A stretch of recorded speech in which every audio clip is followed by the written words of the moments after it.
Hola a todos, bienvenidos a PhysioBots. Soy tu anfitriona, Ana Galeote. Este podcast y nuestro canal de YouTube tienen por objetivo brindarte el conocimiento y el mayor número de herramientas posibles para ayudarte a cuidar de tu salud y mejorar tu calidad de vida. Si quieres tener acceso a nuestros protocolos y cursos o a nuestra comunidad de movilidad Healthy Movement, no dejes de visitar nuestra web physiobots.com. Y por supuesto, suscríbete a nuestras redes sociales. Ahora sí, te dejo con el episodio del día. Que lo disfrutes.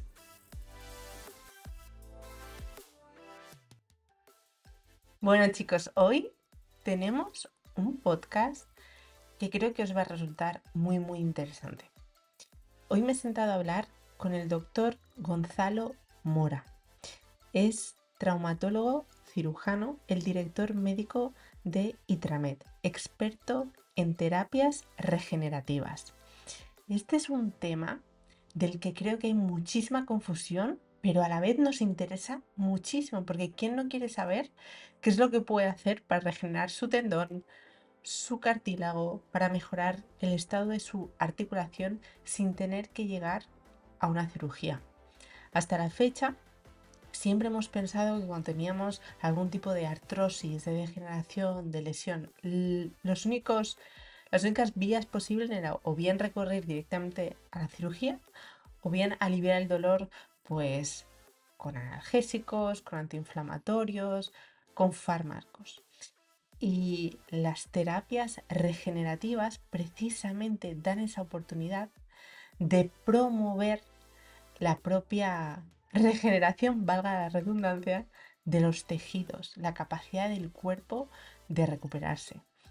El doctor Gonzalo Mora es experto en este campo y en este episodio me ha resuelto muchísimas dudas porque ha hablado específicamente de cómo funcionan estas terapias, para qué funcionan, para qué están indicadas, cómo se pueden compaginar con el entrenamiento, cuándo se usan frente a la cirugía, y creo de verdad que os va a encantar y que os va a resolver muchísimas dudas. Así que espero que lo disfrutéis tanto como yo, que aprendáis muchísimo, y os dejo pues todos los enlaces para que podáis seguir aprendiendo del doctor. Además, en su clínica tienen un podcast, hace muchísimo trabajo de divulgación, así que por favor no dejéis de seguirles. Dejaré pues todos los recursos, todos los enlaces en la descripción del vídeo si lo estáis viendo en YouTube o si lo estáis escuchando en formato audio en el podcast, en la descripción.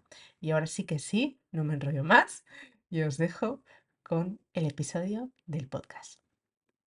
Bueno, Gonzalo, bienvenido. Muchas gracias. Es un placer hablar contigo. Ahí tengo muchísimo que aprender de ti, tengo un montón de preguntas Bueno, todos y... tenemos que aprender de todos, pero Pero es intentaré que contestar a todas ellas. sí, la medicina, yo creo que la medicina regenerativa es un campo que si ya es nuevo de por sí, pues para los que no estamos dentro nos Mm, parece el futuro y a la vez hay muchísimas herramientas que se pueden sacar y que pueden ayudar a muchísimas personas y creo que cada vez hay más gente interesada. Así que de verdad que estoy pues muy emocionada de poder hablar contigo, de resolver ujú. tantas dudas y de que nos enseñes, de que nos Bueno, enseñes. no es tan nueva. De hecho, luego veremos que algunas cosas vienen ya desde mitad de siglo pasado, ¿no? Y incluso desde épocas muy antiguas, ¿no? Porque la historia de la medicina tiene historias realmente divertidas y bonitas de cómo se trataban las cosas antes, ¿no? Antes una luxación en épocas de los romanos y esto, la luxación de hombros se trataba con una espada ardiendo para cauterizar toda esta zona y que no se volviera a salir el hombro, porque claro, si se salía el hombro y estabas en media batalla, pues eras un soldado perdido, ¿no? O sea que la verdad es que tiene cosas muy interesantes y luego, pues bueno, evidentemente la gente a medida que va avanzando y va teniendo más conocimiento, pues se hace más preguntas, ¿no? Y va buscando más opciones, que es un poco lo que hoy en día tenemos. A veces quizás el peligro es la sobreinformación, porque nosotros a veces vemos en los pacientes que vienen con, a lo mejor han oído hablar de algo, pero quizás la información no es del todo realista y sobre todo tiene que concretar mucho y hay que concretar mucho con el paciente las expectativas, porque a veces las expectativas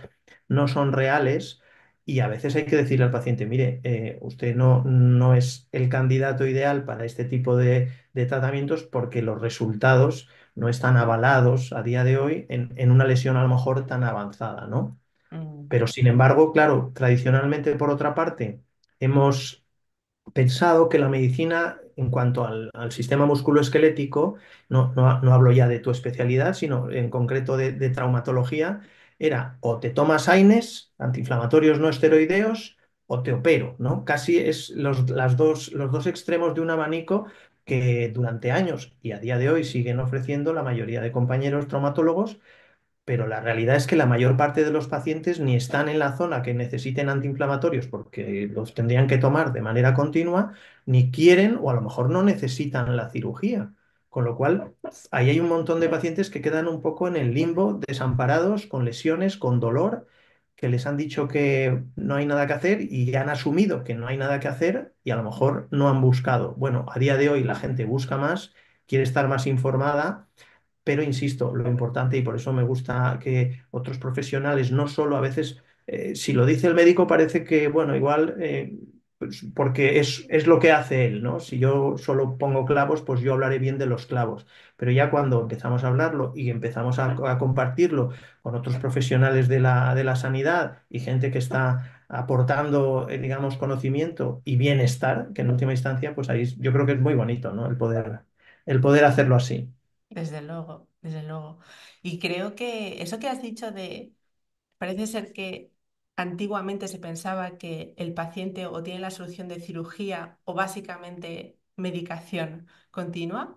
Tú lo has hecho en la traumatología, pero yo tengo la sensación, cuando estudié fisioterapia hace 15 años, acabé la carrera, pues no te creas tú que era muy diferente para los fisios.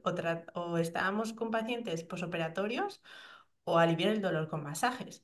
Pero Sí. el trabajo de vamos a ver dónde estás y vamos a intentar ganar capacidad, a ver hasta dónde puedes llegar. Yo eso no lo he vivido hasta en los últimos años, donde decides, bueno, tiene que haber algo más, entonces te vas formando y vas saliendo de lo que siempre te habían dicho. Y sí que es cierto que ahora cada vez se va avanzando un poquito en ese camino. Y yo me imagino que, bueno, pues tú como traumatólogo y como cirujano también has tenido que vivir ese mundo, ¿no? ¿Cómo te metiste en la medicina regenerativa? Mm. ¿Cómo fue esa experiencia? Porque me imagino que cuando empezaste hace más de 20 30 años, Casi eh, 20, sí, sí. 20 años debía ser una revolución o algo que decían, pero si eso no funciona, o cómo Bueno, fue todo sí, aquello?" bueno, a día de hoy siguen. A ver, es divertido porque yo creo que el mayor estímulo de un profesional de la sanidad es los retos que te pone cada paciente cada día, ¿no? Porque en el fondo lo que nos da satisfacción, afortunadamente, es ver que los pacientes mejoren y que estén contentos y que puedan hacer cosas que antes de haber estado contigo, pues no podían hacer, o antes de haber ido a un tratamiento que puede combinar varios profesionales, pues al final consigan un resultado y esa sonrisa y esa calidad de vida y el decirte pues lo mucho que han mejorado y lo que les has cambiado la vida, pues en el fondo es nuestra satisfacción. Entonces, bueno, cuando yo estudié o cuando yo hice la residencia, empecé en el año 93, el siglo pasado, la residencia de cirugía ortopédica y traumatología. Bueno, pues estábamos eminentemente la parte quirúrgica, que afortunadamente tuve una formación muy buena en el Hospital Universitario de la Clínica Universidad de Navarra y tuve unos grandes maestros, pero básicamente nosotros teníamos los antiinflamatorios, la cirugía y lo que no sabíamos en medio lo mandábamos a rehabilitación o a fisioterapia. Eso era, digamos, las tres direcciones que teníamos, ¿no? O también a fisioterapia una vez se había operado el paciente. Pero la realidad es que pronto me di cuenta que había pacientes que no les solucionábamos el problema o que les dábamos un alivio poco duradero, ¿no? Y a partir de ahí, pues bueno, dije, a ver, hay pacientes que necesitan cirugía, pero seguro que hay maneras de optimizar o mejorar esa cirugía. Y hay pacientes que no necesitan cirugía, posiblemente, porque no les vamos a aportar gran cosa con la cirugía y podríamos mejorarlo seguro que hay de alguna otra manera. Y a partir de ahí empiezas a buscar. Y lo normal es que quien busca pues acaba encontrando. Entonces acabas encontrando cosas a veces un poco rocambolescas y otras que pueden ser interesantes. Entonces, mi primer contacto con la medicina regenerativa fue en concreto con el plasma rico en plaquetas que habían empezado a desarrollar compañeros de Vitoria aquí en España. Afortunadamente, pues han sido de los pioneros. Y a partir de ahí, con buena comunicación, aprendiendo de ellos, empecé a utilizarlo. Yo prácticamente era el único en el hospital universitario que lo estaba utilizando y iba viendo los resultados, iba viendo que había pacientes que mejoraban, por ejemplo, en el caso de la artrosis o algunas tendinopatías, sin necesidad de tener que hacer una operación, y luego también iba viendo que obtenía mejores resultados y mejores postoperatorios cuando lo utilizaba como herramienta accesoria en la cirugía. Bueno, pues ahí, claro, uno va viendo, hasta que llega a otro problema o a otro reto. Y el problema que se me planteó fue, es decir, yo veía pacientes, sobre todo eran pacientes que tienen artrosis y ya son un poquito más mayores, pero bueno, hoy en día artrosis después de una lesión deportiva puedes tener incluso relativamente joven. Entonces eran pacientes que nosotros les inyectábamos plasma rico en plaquetas y mejoraban, pero la mejoría en el mejor de los casos era de un año y entonces el paciente tenía que volver a hacer otra vez el tratamiento. Y a mí, aunque no suene bien políticamente lo del modelo de suscripción anual a tenerse que hacer un tratamiento, me parecía que era buen negocio para el profesional, pero mal negocio para el paciente. No sé si eso se entiende. Es decir, Sí, yo quería ver de qué manera podíamos mejorar ese resultado y si era posible que el paciente no volviera por ese mismo problema o que tardase más tiempo en volver por ese mismo problema. Es decir, si yo puedo mejorarte y tu mejoría nos dura 3 años, mejor que si nos dura un año. ¿Por qué? Pues porque no te voy a tener que tratar cada año con los costos que eso supone y con las inconvenientes. Y a partir de ahí, digamos, salté a empezar a utilizar la proloterapia, que la proloterapia es una técnica que aprendí en Estados Unidos y en Sudamérica. Aquí en España ha estado menos difundida y básicamente ha estado poco difundida porque lo que se utiliza en esa técnica, que ahora hablaremos, es glucosa como la que se usa en cualquier hospital. Y entonces, como es un fármaco relativamente barato y que uno no lo puede volver a patentar, pues la industria mm, farmacéutica no tiene intereses en ese fármaco. Por tanto, lo que tú estás haciendo no les repercute ningún beneficio y no lo promueven, que es lo que a veces ocurre en medicina. Muchas cosas que surgen y les dan mucho bombo y mucha difusión es porque en el fondo hay un interés económico, bueno, que a mí, yo ahí ni lo juzgo ni lo critico, simplemente lo expongo, ¿no? Que mm, eso existe. Entonces, ¿dónde fui a aprender la proloterapia? Pues fui a aprenderla a Wisconsin, en Estados Unidos. A partir de ahí entré en contacto con una fundación que lleva trabajando desde 1950 en países de Sudamérica con misiones humanitarias para, una vez al año, van profesionales. De hecho, tú pagas el tratamiento de los pacientes que vas a tratar. Entonces, en una misión humanitaria estás pues 2 semanas de mañana a tarde, mañana a tarde, mañana a tarde, bueno, trabajas más que en toda tu vida, pero y vas viendo los resultados. También hay un grupo de profesores que te van enseñando y al final es pues como una correspondencia entre, te permiten a ayudar a otros pacientes y a su vez profesores de esa misma fundación te van enseñando, ¿no? Entonces yo creo que al final lo curioso es que no son solo traumatólogos, son pacientes que básicamente perdón, pacientes, médicos que básicamente se dedican al tratamiento del dolor crónico. Y en Estados Unidos, pues hay distintas especialidades.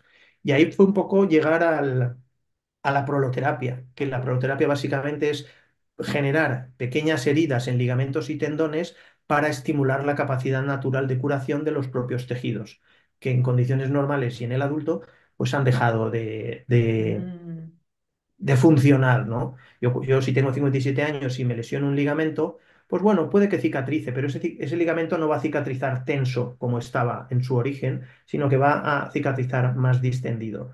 Y mi rodilla empezará a tener un cierto traqueteo, como la rueda de un coche. Yo siempre les comento a los pacientes que es como la rueda de un coche que se ha dado un golpe en el arcén, va traqueteando y mientras yo no le dé a los tornillos para estabilizarlo, pues da igual que le cambie la cubierta porque esa cubierta nos va a durar poco tiempo. O sea, un poquito, por eso digo que a veces las historias son curiosas y rocambolescas, pero al principio yo cuando vi los primeros vídeos de esa técnica dije, bueno, esto no puede funcionar ni de broma, ¿no?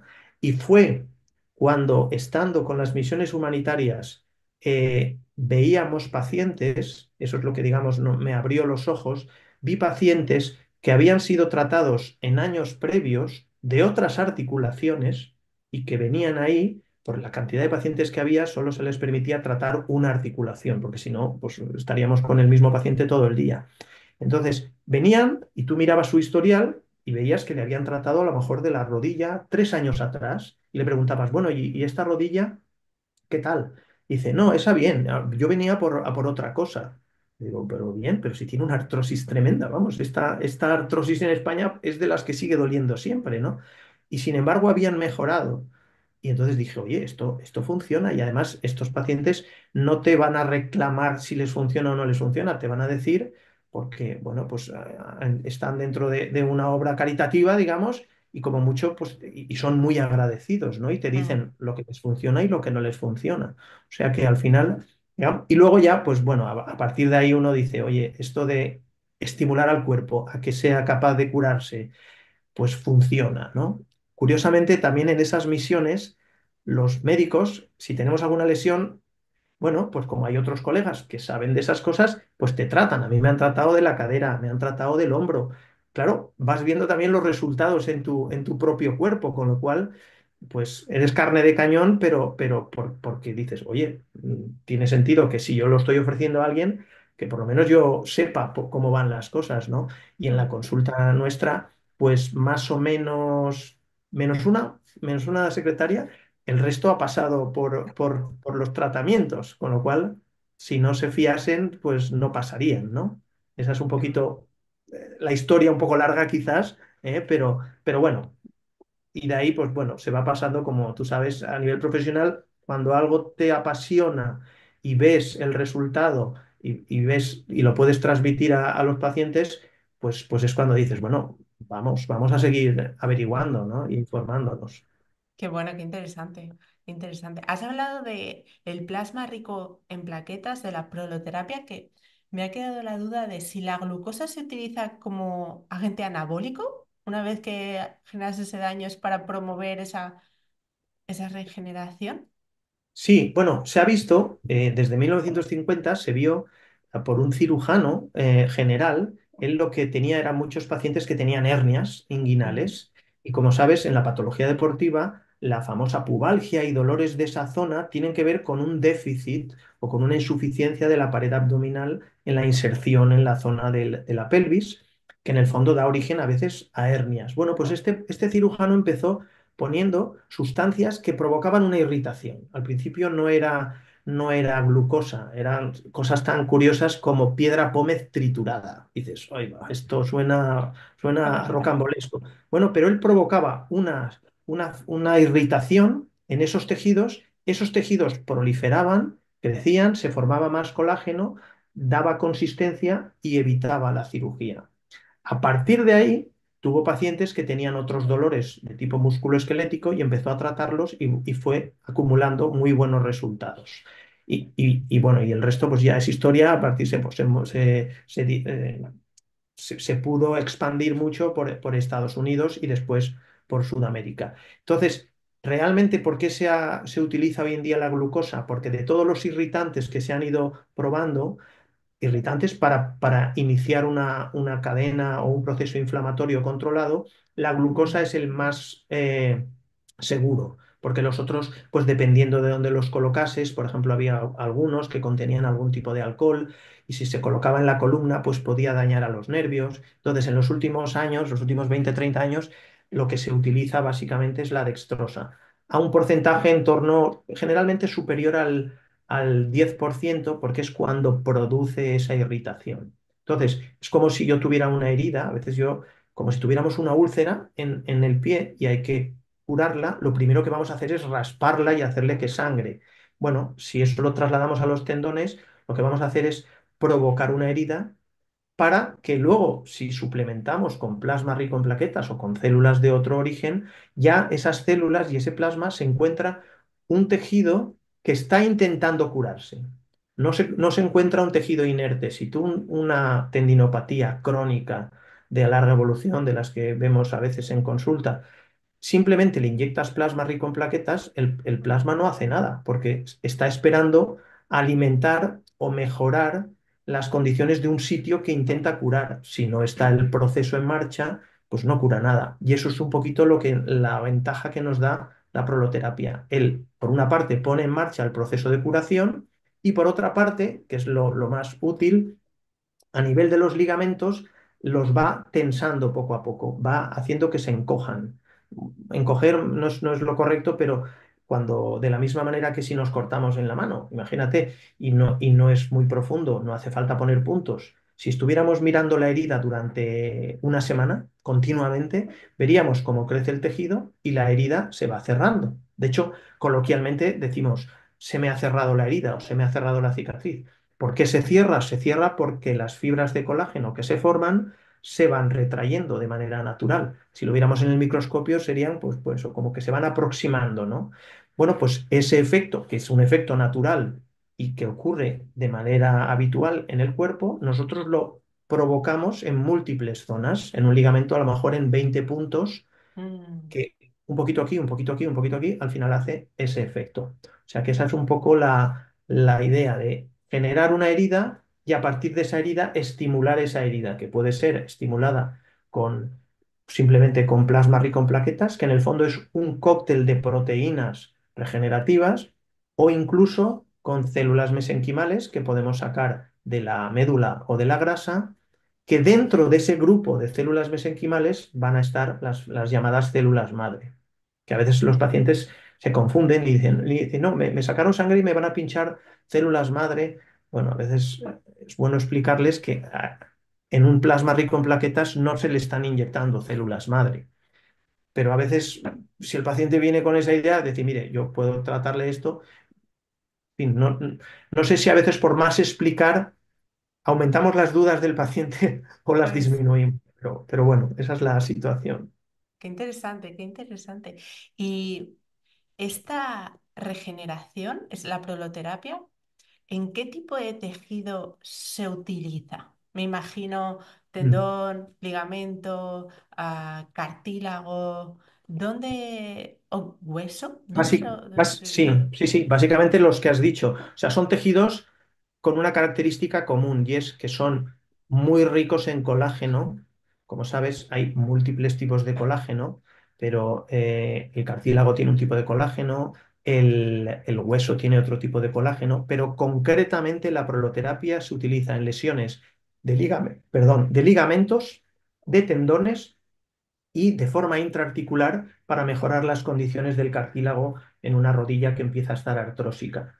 Y se inyecta concretamente en los puntos donde tanto tendones como ligamentos se insertan en el hueso. ¿Por qué? Porque son los puntos de mayor estrés que se someten los ligamentos. Mm, Cuando un ligamento se ha distendido, las zonas que más han sufrido, si lo mirásemos al microscopio, son las zonas de unión a los huesos, la llamada entesis que vemos en histología o en anatomía. Pero bueno, a nivel práctico, en el fondo es en toda aquella zona donde un ligamento o un tendón esté anclado a hueso, esa es la zona donde nosotros vamos a atacar. En el fondo son tejidos colagénicos y en el caso del cartílago, inyectando en el interior de la articulación. Y hay estudios muy bonitos ya, afortunadamente en los últimos años ya se han hecho estudios comparativos a doble ciego, viendo y comparando cuando se coloca dextrosa o cuando se coloca solamente suero salino, que la mejora con la dextrosa es mucho mayor que en los pacientes que solo se colocó suero salino. Entonces, como sabes, los estudios randomizados son los que dan, digamos, mayor evidencia o una evidencia real en cualquier área de la salud y en otras especialidades, ¿no? Y ahí, afortunadamente, sobre todo es curioso, en los últimos, desde la pandemia, curiosamente, pues bueno, se han difundido muchos más artículos, porque hasta ahora a la proloterapia y algunas de las otras técnicas se les atribuía que no había suficientes resultados. Lo que no hay es, los que dicen eso lo que no hacen es leer suficiente, porque cientos de resultados y últimamente, pues eso, estudios con valor científico importante. Qué bueno. ¿Y se utiliza solo como tratamiento? ¿Se podría utilizar a nivel preventivo, digamos, un futbolista de alto rendimiento que quiere cuidar sus articulaciones? Yo qué sé. ¿Se da ese tipo de terapia regenerativa de ese nivel o Mm. es algo como raro que igual se puede empezar a dar en el futuro, Pues pero no es habitual utilizarlo como preventivo, porque en el fondo, al ser inyectado, no deja de ser un tratamiento invasivo, ¿no? ya, No es muy incómodo, afortunadamente, y se hace con unas técnicas que favorezcan al paciente para, en cuanto a que disminuyan mucho las molestias del procedimiento, pero no es lo habitual. Lo habitual es como tratamiento y el paciente, por ejemplo, más frecuente que nosotros vemos es el paciente que viene con una lesión de la articulación que más se lesiona, la rodilla, que viene porque desde hace un tiempo le duele y no recuerda un traumatismo, pero sí, pues juega al pádel o hace un montón de cosas de actividad deportiva y esa rodilla no le va igual que la otra. ¿Ya? Entonces, en la exploración, lo habitual es que ahí notemos que esa rodilla no tiene la misma inestabilidad que la rodilla que no le duele. A su vez exploramos y muchas veces esa falta de estabilidad que a veces el paciente puede notar o puede no notar si tiene una buena musculatura, pero es evidente en la exploración y es una prueba objetiva. A veces esa inestabilidad le está provocando o le ha provocado una lesión del menisco, por ejemplo, y al final eso es lo que le está doliendo. Claro, si hiciéramos lo que tradicionalmente me enseñaron, que es, ¿vale? Si se ha roto el menisco, le quitamos ese trozo de menisco, le hacemos una operación mediante artroscopia y bueno, y aparentemente solucionado. La realidad es que si el menisco se rompió porque la rodilla está inestable y yo le quito un trozo de menisco, lo que hago es aumentar la inestabilidad. Ese paciente mejora un tiempo, unos meses quizás, pero luego empeora a un ritmo importante. Durante muchos años le hemos dicho que no, eso es el síndrome post-meniscectomía, que eso es como decir, le hemos operado y no sé por qué le duele. Bueno, pues básicamente le duele porque desgraciadamente le hemos aumentado la inestabilidad. Entonces, esos pacientes a día de hoy, el número de artroscopias de menisco que hacía antes, pues ahora se ha reducido a un 10% del total de las que hacía. ¿Por qué? Porque la indicación de quitar un trozo de menisco solo es en aquel caso de que tengamos un fragmento que se ha colocado en un sitio que está impidiendo la extensión o la flexión. Y muchas veces lo que vamos a hacer es quitar ese trocito de menisco si lo necesita, pero sobre todo tensar los ligamentos, porque por más que ataquemos a ese menisco, si no damos una estabilidad al ligamento, a los ligamentos de la rodilla no va a mejorar.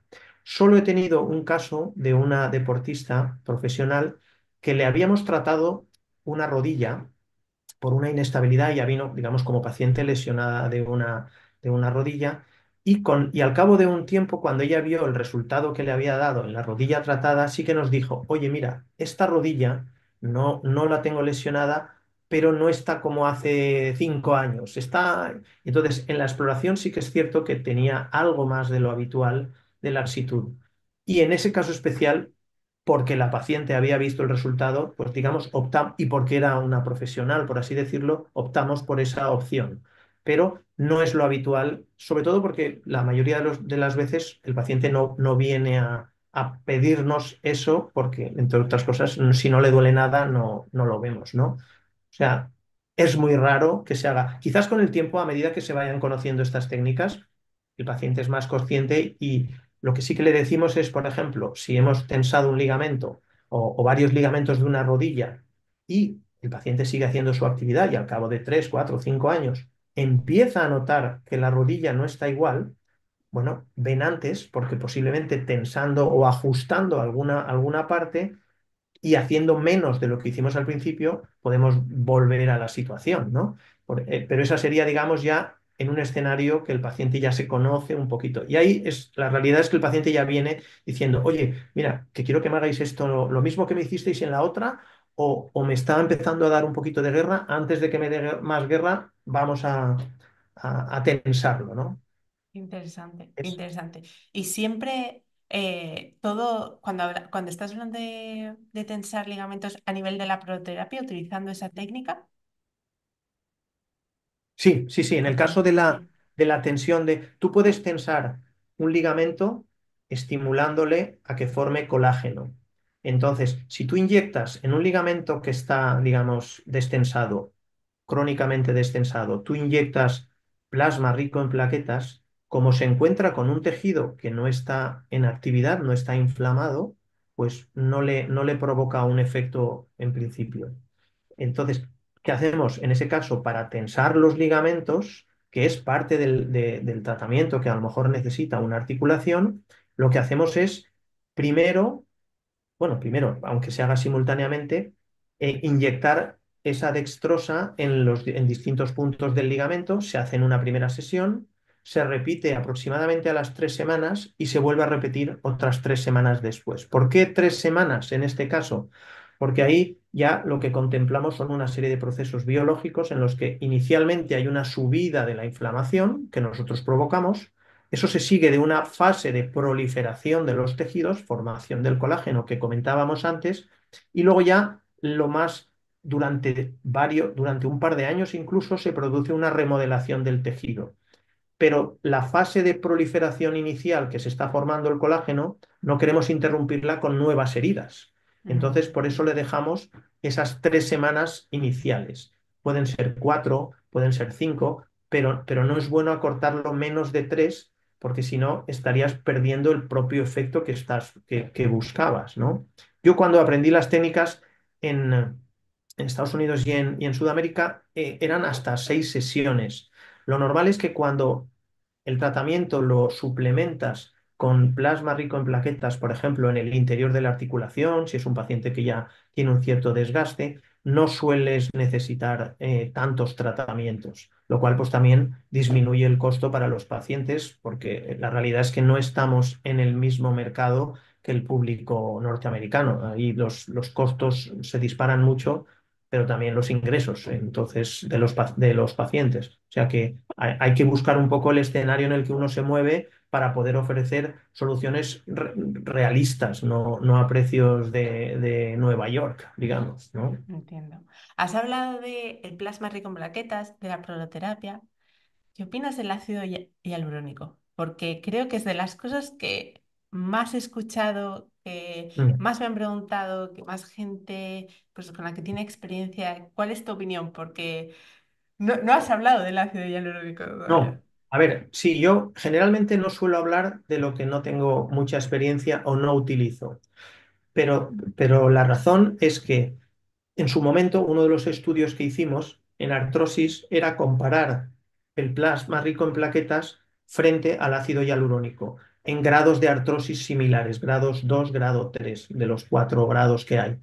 Y vimos, y eso ya se ha publicado en múltiples artículos de revistas, que el efecto es mayor, más duradero y mejor con el plasma rico en plaquetas. Entonces, a mí no me suele gustar usar demasiadas herramientas, porque al final no tienes claro, o juntar demasiadas cosas, porque si no, no tienes claro qué es lo que le ha beneficiado al paciente y si alguna de ellas sobraría o alguna faltaría. Entonces, por esa razón. Por otra parte, el ácido hialurónico generalmente funciona bien en casos de artrosis leve, leve, básicamente, puede mejorar. En el fondo, tiene un mecanismo antiinflamatorio dentro de la articulación y mejora la lubricación. Y hay pacientes que obtienen una mejoría de su artrosis o de su lesión en hasta 6 meses, o sea que puede funcionar. ¿Cuándo pasaría en un paciente que ha usado ácido hialurónico? Pasaría a usar el plasma rico en plaquetas cuando el propio paciente te dice, antes me duraba y ahora ya no me dura. Me dura un mes, me dura 2 meses, o sea, poco. ¿Por qué? Porque, bueno, pues ha dejado de ser eficaz. Por otra parte, el problema que tiene hoy en día el ácido hialurónico es que en España hay, digamos, comercializados más de 50. Wow. marcas de ácido hialurónico y cada una tiene un peso molecular distinto, tiene unas características distintas y en una reciente presentación de un compañero y amigo, bueno, te dabas cuenta que la realidad es que los profesionales la mayoría de las veces no sabemos qué le estamos inyectando. Le estamos inyectando ácido hialurónico, pero ¿qué tiene ese ácido hialurónico? A un peso molecular es bueno para unas cosas y es ineficaz para otras. Y entonces, ¿qué? ¿Nos dejamos influenciar demasiado por la industria farmacéutica? Es posible. Entonces, pero en cualquier caso, el tema es que viendo ese estudio que comparaba plasma con ácido hialurónico, como era tan importante la diferencia, pues yo a día de hoy no lo utilizo. Pero es un arma terapéutica útil siempre y cuando el paciente note una mejoría y una mejoría que se pueda prolongar en el tiempo. ¿Mm?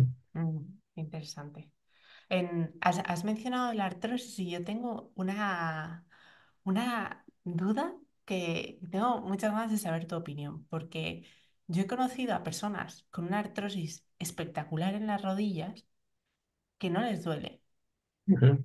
y personas que les han empezado a ver algo de artrosis y tienen un dolor horrible. ¿Qué opinas de esto? Bueno, más que opinar es el pan nuestro de ¿Qué cada día. Quiero opinas? decir, a veces una de las cosas que el paciente le cuesta ver, pero que rápidamente entiende, es que no hay una relación directa siempre entre grado de artrosis y grado de dolor. Porque básicamente en la artrosis lo que estamos viendo es el deterioro de la superficie articular, el deterioro del cartílago. Pero la articulación no es solo el cartílago o la superficie de ese hueso, sino tiene una membrana sinovial, tiene un hueso subcondral por debajo de la articulación, que es muy importante, tiene unos ligamentos que sujetan a la articulación, tiene unos músculos que mueven esa articulación. Entonces, a día de hoy lo que se intenta es considerar la articulación como un órgano, sea la que sea, es decir, como un órgano que tiene varios, podríamos decir, sistemas o varias partes. Tenemos el cartílago, tenemos en el caso de la rodilla, tenemos el menisco, tenemos la membrana sinovial, hueso subcondral, ligamentos. Bueno, pues hay que tener en cuenta todos ellos. Entonces, con el plasma rico en plaquetas, si lo inyectamos dentro de la articulación, estamos tratando la membrana sinovial, estamos tratando el cartílago. Si lo inyectamos dentro del hueso, estamos tratando el hueso subcondral, pero si nos quedamos ahí, los ligamentos no los estamos tratando. La mayoría de las veces, este ejemplo que has puesto, que es el más evidente, paciente que dices, bueno, Dios mío, con esta artrosis, qué suerte, que no le duela. Exploras esa rodilla y es una rodilla que puede estar desgastada, pero es estable. Es decir, no traquetea. Sus ligamentos están relativamente fuertes y sujetos. Eso ha hecho que, a pesar del desgaste, el dolor no haya sido importante o no le duela. Y a la inversa, en aquellos pacientes que a lo mejor empiezan a tener un poco de artrosis, pero las molestias a veces son exageradas. Dices, bueno, exploras y te das cuenta que lo que tienes comparativamente con la otra rodilla o con una articulación normal, tiene esa inestabilidad que no tiene, digamos, la rodilla buena. El ejemplo más típico es el famoso ejemplo de la condromalacia. La Mm. condromalacia de rótula es un problema que tradicionalmente los traumatólogos no nos gusta verla. ¿Por qué? Dímelo a mí, Porque, ahora te cuento mi historia. ¿por qué? Por lo de siempre, quiero decir, no nos gusta ver aquello que no podemos solucionar, porque en el fondo, pues no deja de tener, es una cierta frustración, ¿no? Sin embargo, a día de hoy, a mí la condromalacia rotuliana, que suele tener un patrón muy habitual en chicas jóvenes, que aparentemente su resonancia y todo está todo bien, pues es una patología que sí que me gusta tratar. ¿Por qué? Porque cuando exploras esa rodilla y el paciente es consciente y lo ve, te das cuenta que la mayoría de las veces hay un problema de inestabilidad.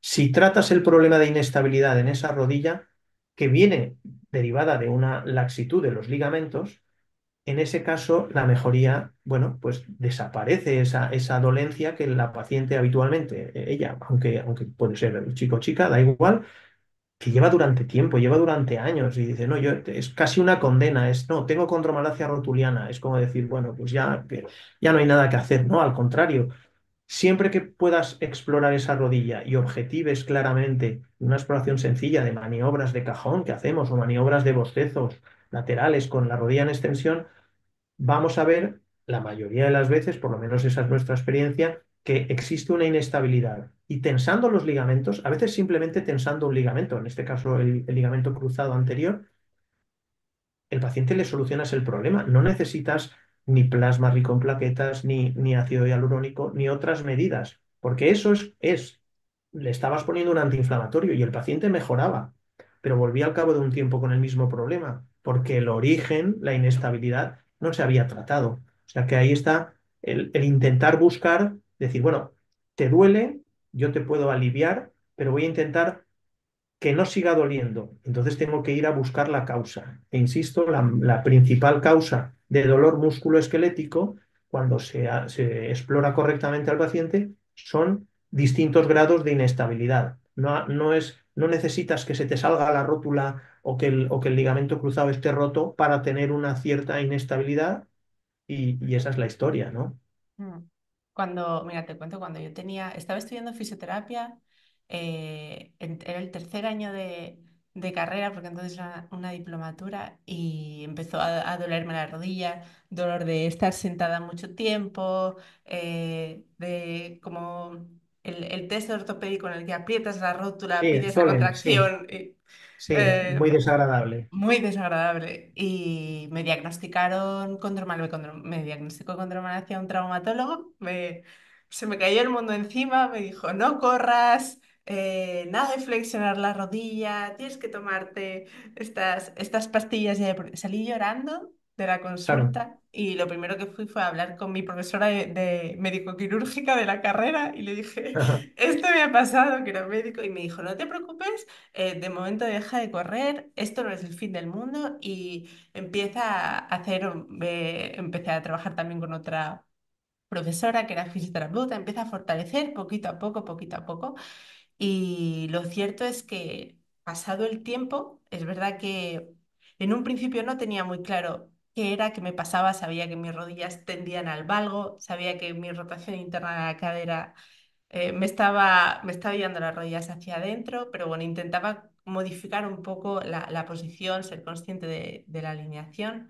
Y a día de hoy llevo muchísimos años que no me molesta en absoluto la rodilla y es justo eso que has dicho, ¿no? La inestabilidad, el ganar control de la rodilla. Y para mí Claro. ahora, en base a mi experiencia, que empezó conmigo y luego es lo mismo que intento aplicar con los demás, es exactamente lo que tú has dicho, ganar estabilidad para que la rodilla funcione correctamente y yo he evidenciado lo mismo. Muchísimas de las molestias desaparecen.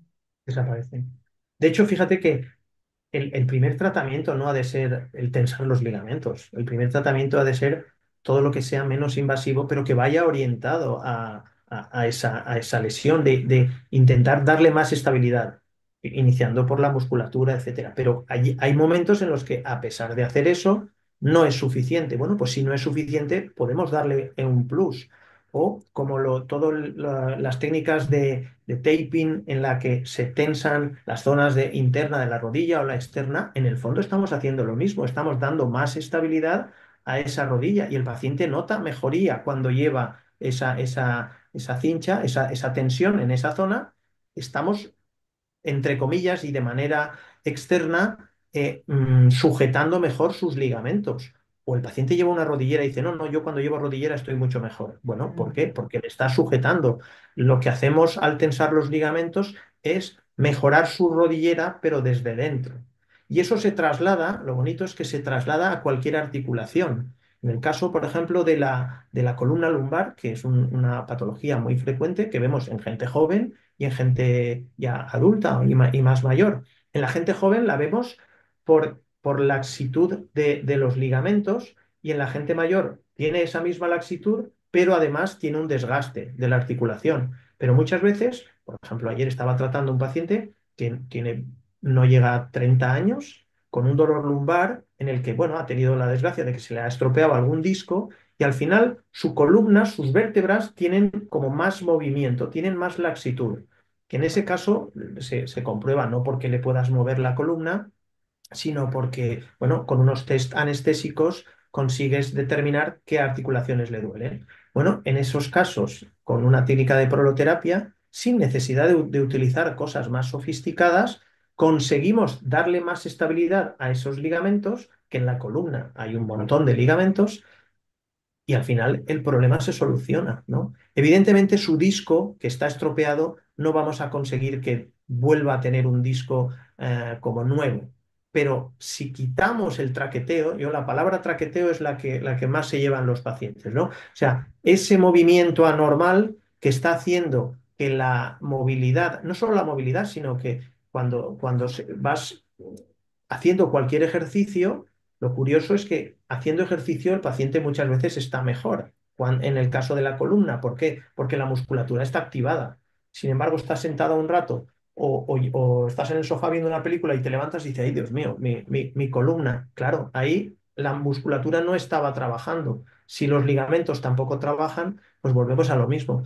La mayoría, insisto, de problemas en el sistema musculoesquelético tienen un trasfondo de inestabilidad que se mejora con el ejercicio, con fisioterapia, con un montón de técnicas, y si no es suficiente con eso, pero entonces pasamos a una situación, pero no es como decir, no, no, pues voy directo a esto, no hago nada más, claro, porque si el paciente mejoramos sus ligamentos, pero sigue sin fortalecer un poco su musculatura, bueno, pues la mejoría le durará menos años, básicamente. Lo bueno es que le va a durar tiempo, pero va a ser menos que si estuviera entrenado, ¿no? Pero al final este concepto es curioso, pero es muy difícil de trasladar a los compañeros traumatólogos, porque no nos han educado de esa manera, nos han educado de si está roto lo reparo y si duele, pues lo trato con analgésicos y antiinflamatorios. Pero si uno cambia un poquito el paradigma, se da cuenta de que, bueno, hay más cosas ahí dentro, ¿no? Qué bien, qué bien. ¿Y en qué momento? Sé que es difícil esta pregunta porque es extremadamente general, no se puede generalizar, ¿no? ¿Cuándo decides operar, ¿no? Pero ¿en qué casos dices, no, esto tiene que ir directamente a La cirugía cirugía. o sí, o porque ya está roto totalmente, o Claro. en qué casos no ves tú viable este tipo de terapias regenerativas? Como tratamiento único no es viable en cualquier situación en que tengamos una rotura completa de la estructura que queremos tratar. Si yo tengo una estructura, un ligamento cruzado que está roto completo y hay dos extremos, por mucha voluntad que yo le ponga y por muchas células que yo le eche, no va a generarse un puente. O sea, tiene que haber una cierta continuidad para que yo pudiera inyectar algo en ese ligamento y que me ayude a cicatrizar y a regenerar mejor. Entonces, una rotura completa de ligamento cruzado no podemos tener. ¿Qué ocurre? Que muchas veces hay pacientes, a lo mejor hay pacientes de una edad, pues 50, por ejemplo, ¿no? Que se lesiona el ligamento cruzado. Lo de la idea de operarse no le hace ninguna gracia y dice, oye, ¿qué ocurre? Que muchas veces no es solo el ligamento cruzado anterior, sino que además tiene una cierta laxitud del ligamento lateral interno, del ligamento lateral externo, de la zona del ligamento lateral externo. Si tú le mejoras parte de la inestabilidad y el paciente ya te ha dicho, oye, mira, yo es que o no hago gran actividad o no pienso hacer gran actividad, o si el problema radica en que dejo el fútbol, pues bueno, tengo 50 ya, lo dejo, no me importa, ¿vale? En ese caso le puedes mejorar, pero sabiendo, y el paciente lo tiene que conocer así, que no le vas a crear un nuevo ligamento cruzado, ¿eh? Si quiere un nuevo ligamento cruzado, en ese caso la única opción es la cirugía. Y de la misma manera, si tienes un tendón, un supraespinoso, que está completamente roto y no tiene ninguna zona de unión, no es una rotura parcial, sino que es una rotura completa y retraída, por más que nosotros la queramos y por más ilusión que nos haga, no, la opción de conseguir la reparación pasa por la cirugía. Pero ahí es donde podemos suplementar la cirugía con esas mismas técnicas, porque tradicionalmente donde ha fallado, por ejemplo, la cirugía de hombro, no era en las suturas que nosotros hacíamos, que bueno, técnicamente pueden estar bien hechas, pero si al final el tejido era de mala calidad y la sangre que le llegaba era poca, pues se acababa rompiendo en pocos días o en pocos meses. A día de hoy, haciendo una buena cirugía, puedes mejorar el resultado inyectando células en esa zona o plasma rico en plaquetas porque va a mejorar la calidad de la cicatriz y eso va a hacer que el índice de nuevas roturas pues baje. O sea que al final hay pacientes, o incluso en el caso, por ejemplo, de la artrosis, hay pacientes que ya vienen con una artrosis en la que está hueso con hueso, que las posibilidades de que mejore con las técnicas no quirúrgicas son muy bajas. Es decir, el paciente tiene que asumir que, bueno, pues tenemos un 20 o un 30% de posibilidades y que es poco realista. Y a lo mejor lo que necesita es una prótesis, pero a lo mejor necesita una prótesis de solo una parte de la rodilla. Es decir, dentro de la cirugía también no hay que ser extremadamente dogmático en el sentido de que solo hay una opción. Dentro de la cirugía y en base a la experiencia del profesional, hay varias opciones que pueden ser válidas. ¿De qué va a depender? Pues de la anatomía de la articulación que vayamos a operar, de la situación del paciente, del requerimiento que necesite.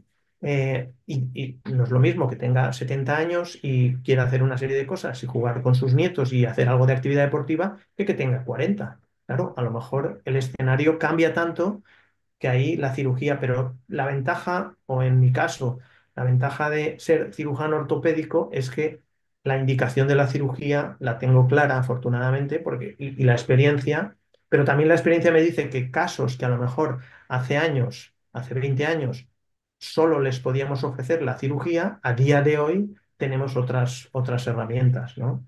Pero siempre al final es un ponerse de acuerdo con el paciente, entendiendo las opciones que tiene y las probabilidades o porcentajes de éxito más bien, ¿no? Y que lo conozca. Porque yo, si es un 50% es como una moneda al aire, pues igual hay que intentar ir a aquello que le podamos ofrecer una mayor duración o una mayor durabilidad, que en ese caso muchas veces es la cirugía. Pero si no, bueno, pues que por lo menos el paciente esté informado, conozca las opciones, sepa qué podemos hacer y qué no podemos hacer, básicamente, que es casi más importante.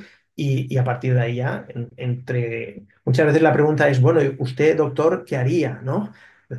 Yo siempre les digo lo mismo, a ver, yo haría lo que te estoy diciendo, porque si no, no te lo estaría diciendo, básicamente. O haría lo mismo que he hecho en mi madre si le he tratado y no le he puesto una prótesis, bueno, pues porque con estas técnicas he conseguido que mejore como para no necesitar una prótesis. Si hubiera necesitado una prótesis, le hubiera puesto una prótesis. Pero bueno, cada escenario es un poquito diferente.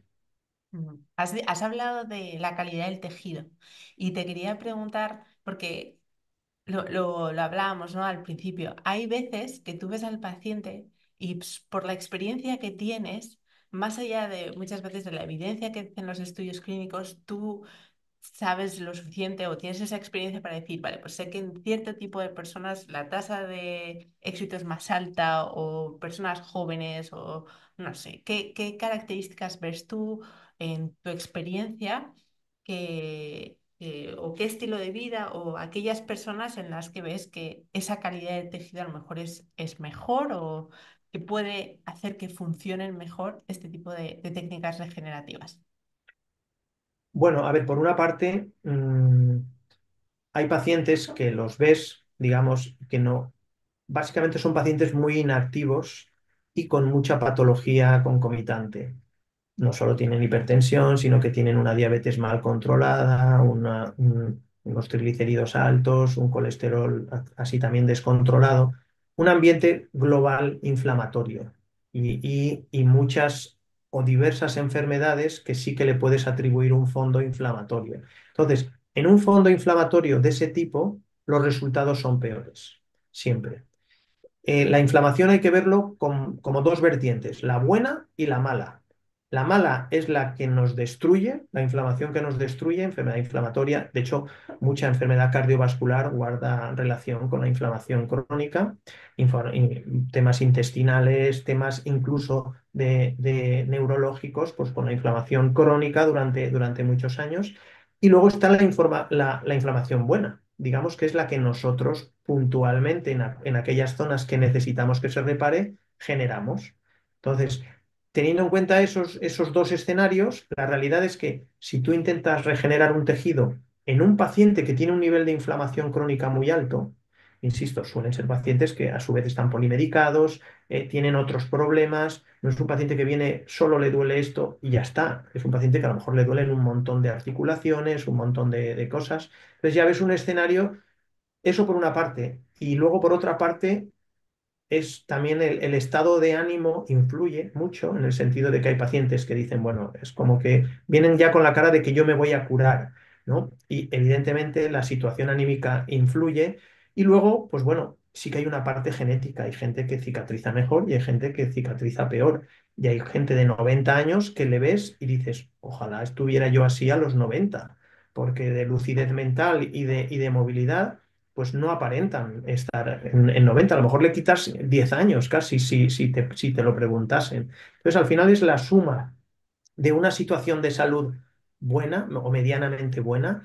Lo ideal es el paciente que te dice, no, no, yo no tomo nada, ¿no? O sea, no tomo nada porque es un paciente que es mayor y sin embargo no ha estado enfermo como tal y no ha estado y también le ves que no, el sobrepeso nos lleva a una situación de peores resultados mecánicos y peores resultados porque la obesidad misma genera un estado inflamatorio crónico. Entonces, cuando ya ves todo eso, pues sabes que el escenario, y ahí es donde hay que reducirle las expectativas al paciente, porque si no, uno piensa que se va a quedar como nuevo y su escenario no es para quedarse como nuevo. Entonces, yo creo que todo el mundo tiene derecho a tratarse y a intentar mejorar, pero que por lo menos sepa que hay una parte que no vamos a poder mejorar. A veces nosotros les hacemos como una escala de valoración de 0 a 10. 10 sería el dolor o la molestia que uno empieza antes del tratamiento y 0 sería llegar a no tener nada. Ese 0 es poco realista, quiero decir, pero muchas veces para un paciente, y depende de su situación, el bajar 3, 4, 5, 6, 7 puntos es muy importante. ¿Por qué? Porque va a poder hacer cosas que antes no hacía y va a poder salir, va a poder caminar, va a poder hacer actividades deportivas, va a poder volver a su deporte que quería, si es más joven. Bueno, colocas en un escenario que hasta entonces no había podido, y a veces no había podido durante tiempo. Y bueno, pues eso es lo que buscamos un poquito. En el fondo, es lo que te decía antes, o sea, buscamos lo mismo, buscamos mejorar la calidad de vida, que el paciente no tenga dolor y que pueda hacer pues una vida lo más activa, porque en el fondo la actividad va unida al bienestar en última instancia. Si nos tumbamos todo el día en el sofá, pues da igual que yo te trate la rodilla, porque tu rodilla en cuanto camines va a estar mal. Va a estar mal porque es que ni siquiera la usas, ¿no? Esa es el escenario. Mm, Totalmente. Yo tengo la misma visión que tú. A veces es muy difícil porque estás hablando con personas que te das cuenta de que tú puedes hacer hasta aquí, pero si ellos no hacen su parte, Claro, al final los resultados siempre se van a quedar cojos, no puedes hacerlo todo, ¿no? Y creo que es importante que la gente conozca ese mensaje porque creo que a lo mejor mientras que sí que tienen asociado, y me parece muy curioso, pero sí que tienen asociado la salud del corazón con la del resto del cuerpo, parece que la conexión rodilla con el resto del cuerpo no está, o la conexión, cómo está tu hombro y cómo está el resto de tu cuerpo, está ahí. Y es que al final esa inflamación claro. crónica, ¿no? Está afectando a la calidad de tu tendón, de tu cartílago, de tus ligamentos. Todo, ¿no? Sobre todo porque lo curioso es que nuestras lesiones o las lesiones que nosotros tratamos no matan al paciente, básicamente, pero le dan una vida con muy baja calidad de vida. Entonces, un problema cardiovascular te puede llevar a morir de un infarto, de un montón de complicaciones. Este tipo de lesiones, el desgaste, no es que te mate, pero te amarga un poco, en el sentido de que bueno, pues si tienes una cierta edad y aunque no la tengas, si eres joven, porque no puedes hacer lo que quieres hacer o lo que hacías hasta entonces. Y si eres más mayor, porque incluso las actividades normales que te pueden dar satisfacción, felicidad y salir y caminar y hacer actividades y estar con la familia y jugar con los nietos, con un montón de cosas que vamos valorando a medida que vamos aumentando de años, pues si no puedes hacerlo, realmente muchas veces hay gente que dice, bueno, es que yo con estos dolores casi es mejor no vivir. Hombre, no, ojalá no tengamos que llegar a esa situación, pero a veces, insisto, una mejoría que a una edad nos puede resultar poca mejoría, a partir de una serie de edades, oye, el paciente está mucho más satisfecho. Pero en el fondo hay una parte que tiene que hacer él, porque nosotros no somos, o sea, la medicina se nos ha educado a que vamos al profesional a que nos curen, a que nos arreglen, a que nos solucionen el problema. Pero cuando esa parte de curar, solucionar o arreglar depende de nosotros, no, eso ya no. Yo venía aquí a que me lo hagan todo solo. O sea, o que yo a veces cuando les digo, si usted va a hacer un ejercicio, pero el ejercicio se lo está haciendo la persona que le hace la fisioterapia, la fuerza la va a ganar la otra persona, pero no la va a ganar usted. Usted tiene que hacerle caso, si no. O sea, al final es eso, pero bueno, nos han educado a que vamos al médico, nos da algo y con eso nos curamos o nos solucionamos el tema. Y ya está. Entonces, las culturas orientales son de otra manera, asumen más la responsabilidad de su salud y cosas que tienen que hacer ellos. La cultura occidental es el de nos repararán, nos curarán, nos mantendrán y al final nos enterrarán, vamos, porque si no. Es muy cierto, es muy cierto. Para terminar, te quería hacer una última pregunta. Por ejemplo, poniendo un caso concreto, digamos, de una tendinopatía de rodilla, que seguramente hay muchos oyentes que se sientan identificados. En el caso de utilizar ese tipo de terapia, de proloterapia, ¿cómo sería una rehabilitación conjunta con ejercicio, con fisioterapia? ¿Hay que guardar cierto tiempo de reposo, aunque sea unos días, por esa inflamación aguda? ¿En qué momento consideras que es apropiado implementar la carga? Considerando la fase de proliferación, la fase de maduración, esas semanas de las que hablabas, ¿cómo gestionas esos tiempos? Bueno, a ver, nosotros, por ejemplo, en el caso de la rodilla, que es lo más frecuente, al paciente le recomendamos hacer actividad desde el principio. ¿Por qué? Pero actividad que no suponga impacto, que no suponga salto o carrera. Pero, por ejemplo, bicicleta, si pudieran todos nuestros pacientes de rodilla ponerse en la bicicleta al día siguiente o a los 2 días, mucho mejor. Sí que es cierto que nosotros generamos una inflamación. Entonces, al principio, ¿en qué nos puede ayudar la fisioterapia? En bajar las molestias que genera la inflamación sin destruir esa inflamación. Si el paciente durante ese tiempo se le pide, a ser posible, que no tome antiinflamatorios, pero sí que puede ser medidas, incluso medidas de calor profundo para que aumente la vascularización en esa zona, medidas de movilización, si es una articulación que le costaba mover al principio, porque si no la vamos moviendo desde el principio, luego vamos a tener una rigidez. O sea que en el fondo, a veces al principio el paciente nota que su rodilla está ma- bueno, más inflamada, la nota desde el principio. Incluso, ya se lo decimos, cuando viene a la segunda sesión no va a notar una mejoría. Es más, posiblemente nos diga que está con más molestias a veces que al principio, pero eso es parte del proceso. Entonces, cualquier terapia que nos suponga algo de analgesia y a su vez empezar a mover y a su vez empezar a entrenar y potenciar la musculatura que rodea esa articulación sin el impacto y sin el salto, nos va a venir bien. De hecho, nos va a hacer que los resultados sean mucho mejores. Lo que pasa es que no, a veces el paciente, o porque no puede, o porque no tiene tiempo, o porque por más que le digas no va a hacer las cosas, pues no cumple con todo lo ideal. Pero en el fondo son como pequeñas cosas que van sumando. Ninguna de ellas, que no sería bueno, no sería bueno si estamos tensando una rodilla, pues que estuviéramos haciendo movimientos agresivos, pero eso ya lo sabe cualquiera de los profesionales que atiende al paciente, que eso no tiene que hacerlo.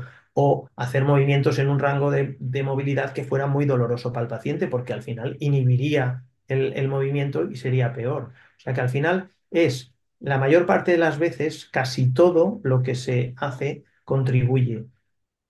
Por ejemplo, en el caso de a veces los suplementos, el único suplemento que nosotros recomendamos durante el tratamiento es la vitamina C.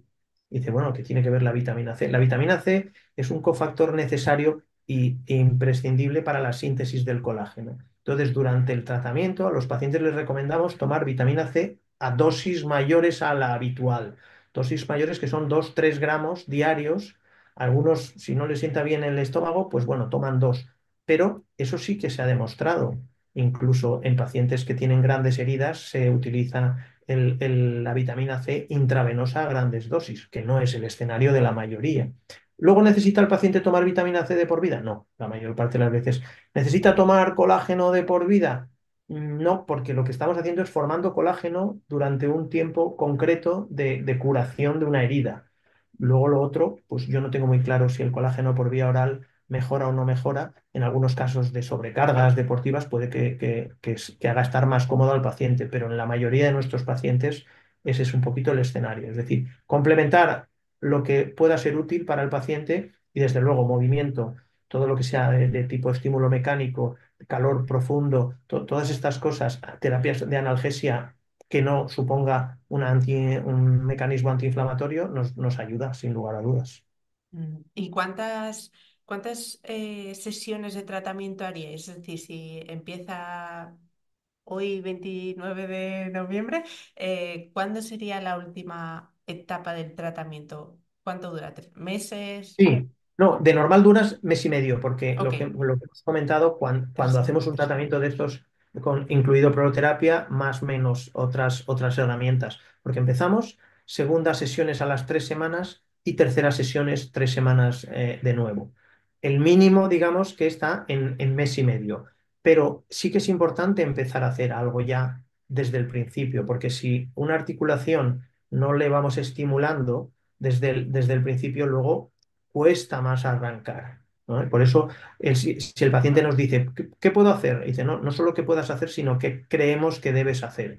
Bicicleta, estimulación eléctrica también nos puede servir. O sea, cualquier medida que mejore su musculatura, que mejore incluso la propiocepción, pero que no suponga salto y carrera, ¿por qué? Porque con el impacto estaríamos haciendo el efecto contrario al que queremos perseguir, que es tensar los ligamentos. Estaríamos arriesgando o sea, si el típico que se ha caído jugando al baloncesto, hombre, pues por mucho que te pese, por lo menos mes y medio, 2 meses vas a tener que estar sin jugar al baloncesto, porque es que es justo el mecanismo lesional. Entonces, al final muchas veces es sentido común. ¿Qué tratamiento puede utilizar entre, bueno, ahí un poco en función de la experiencia del fisioterapeuta y de lo que vea el calendario que puede establecer, pero en el fondo es lo que hemos dicho, mejorar la musculatura, mejorar la propiocepción, bueno, como hacemos a veces con los deportistas profesionales. Los deportistas profesionales no reciben un tratamiento y se esperan hasta el otro. Entre medio se están haciendo cosas que le beneficien y que no le perjudiquen. Si quitamos salto y carrera, todo lo demás prácticamente nos beneficia. Esa es muy buena porque me gusta decir eso a la gente. No hay una diferencia entre lo que necesita tu rodilla y lo que necesita la Claro. rodilla de un deportista de alto rendimiento. Es decir, si la suya merece eso, ese cuidado, la tuya también. Por eso ellos da la sensación de que se curan antes, porque están usando, digamos, están poniendo más ladrillos en esa construcción, ¿no?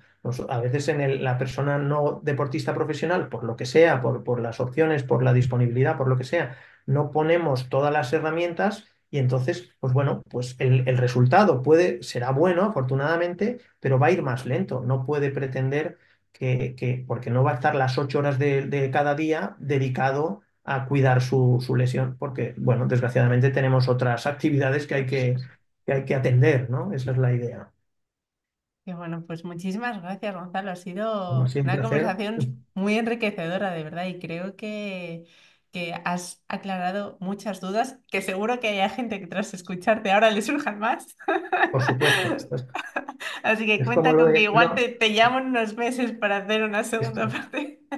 Yo encantado, a veces reconozco que a veces me enrollo un poco, pero yo creo que es importante el entender las cosas que no son complicadas. Y a veces los médicos las complicamos con términos que el paciente no tiene por qué entender, porque igual que yo no entiendo muchos términos de ingeniería o de otras cosas que son ramas que no he estudiado, pues bueno, el paciente no tiene, incluso a veces yo le enseño imágenes al paciente de resonancia, pero le explico qué es lo que está viendo. Entonces es capaz de ver, aunque no haya visto una resonancia nunca. Pero hay cosas que se entienden si se explican. Si no se explican, son bastante farragosas. En cualquier abstractos. caso, para mí ha sido un placer y nada, te agradezco mucho la invitación y por supuesto estamos abiertos a cuando necesites, ¿de acuerdo? Muchísimas gracias, Gonzalo. Ha sido un placer, de verdad.